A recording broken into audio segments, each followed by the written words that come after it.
Are you dying from the heat and thinking of adding a second AC to your 30 amp rig? Here's why I don't recommend that most people do this and what I recommend you do instead. If you don't know me, hi, hello. My name is Emily. I am a certified RV repair tech based in Las Vegas, and this is RV Repairwoman. So, can you run 2 ACs in a 30 amp rig?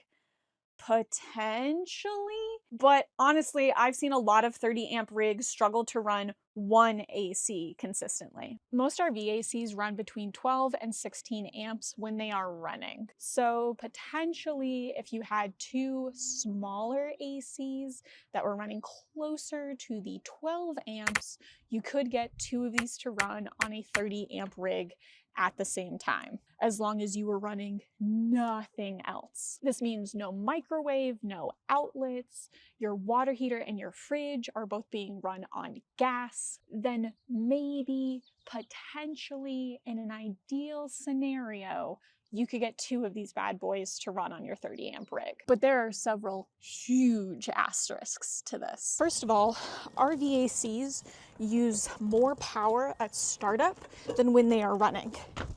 Like a lot more. Think of this as like when you're trying to push a car from a dead stop. It takes a lot of energy to get it moving, but once it's rolling, it's pretty easy to keep it going.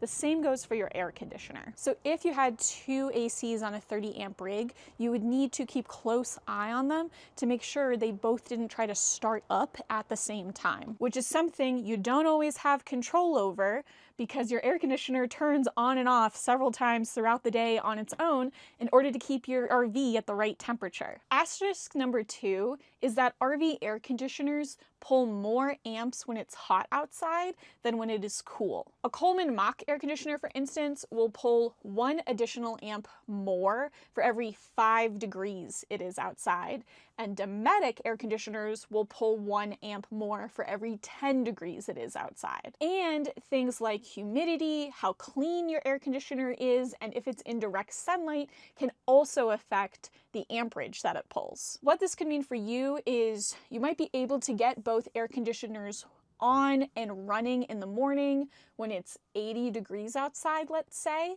But then as it warms up during the day and both air conditioners start pulling more amps, you may get up past the 30 amps that your RV is meant to pull. And you may start popping breakers a lot.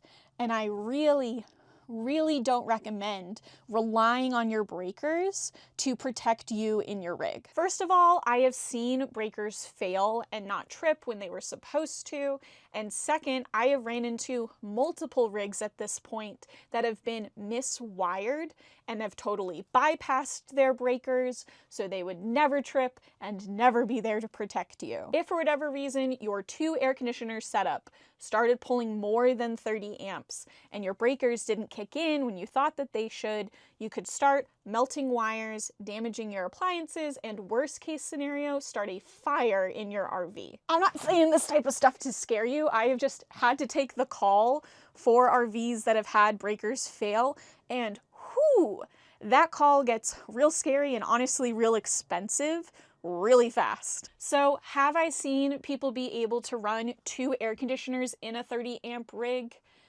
Yes. Are these people playing with the very edges of what their RV is capable of and potentially not being as safe as they possibly could be? Also, yes. People that are able to make these work tend to be very knowledgeable about the power in their rig, and they tend to be neurotic about keeping an eye on their power draw. And honestly, just for the average RVer out there, this really isn't something that I recommend. This is where I will throw in that if you are currently having problems with the air conditioner in your RV, either it won't turn on or it turns on but isn't cooling, I recommend heading on over to rvrepairwoman.com/AC guides. The link is in the description. I have PDF guides that'll walk you through step by step how to test every part of your RV's AC just like a tech would. It basically walks you through step by step exactly what I would do if you called me with a problem with your RV's AC. These guys cost like 1/10 of what the big box RV stores are charging for a call right now. And instead, you can solve the problem all by yourself. Again, you can check those out at rvrepairwoman.com/AC guides. Become your own tech, solve your own problem. You got this. But don't get me wrong, I live in Las Vegas. I understand that air conditioning is at times not a want, but a need. And when we start hitting over 100 degrees outside, one air conditioner is not going to cut it for most rigs. So if you're in a bind and really need that additional cooling, here's usually what I recommend to people. Head to your local Home Depot or Lowe's and get a window-mounted AC or one that sits on your floor and has a hose that goes out. Then run an extension cord for this air conditioner to the complementary Edison power that is on most RV pedestals. That outlet is usually on its own 20 amp breaker. So this is how you can get an additional 20 amps to run your air conditioner on top of the 30 amps that'll run everything else in your rig. Is this an ideal scenario? No, but it's one that will work for your 30 amp rig. And little known secret, those little air conditioners tend to cool much more efficiently than the air conditioner that sits on your roof. There are going to be some techs out there that really don't like the idea of you having an extension cord running out of your rig and just like sitting out there, and I totally get it. To all those techs out there, I think that this solution is safer than trying to run 2 air conditioners in a 30 amp rig. But if you disagree with me, let me know in the comments. Help me come up with another solution for people. I just personally live here in Las Vegas. I see people day in, day out during the summer basically melting in their RVs, and this is the best solution that I can come up with. But if you're still a little confused about this whole 30 amp rig concept, check out this video where I walk it through in more detail and let you in on the secret on how 50 amp rigs could potentially be running 4 air conditioners at the same time for maximum cooling. This has been RV Repairwoman. You got this.